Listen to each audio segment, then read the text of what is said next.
Hello everyone and welcome back to another video. In today's video I'm going to show you how to export customers emails from Gumroad. So actually guys, first you will need to go with the gumroad.com website on your browser and sign in with your account. Then just go and click on the dashboard, the button that's located at the top right corner of the page. So now you'll need to make sure that you are using the accounts that sold the products you want emails from. Okay, so then just go with the left hand menu and click on the sales option.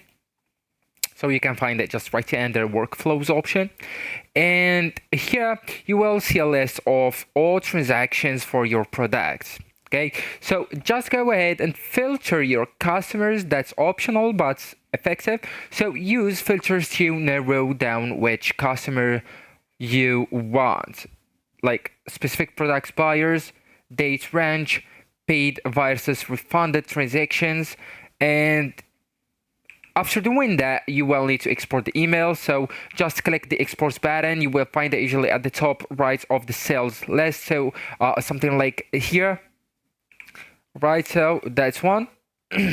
And after that, you will need to choose the S or CSV format. So that's one. And then just download the file. Okay, so it will contain the customer email, name if collected, product purchased, and purchased date. Okay, so then you can upload the CSV to email marketing tools like MailChimp, ConvertKit, etc., CRM software, and spreadsheets for analysis. Right?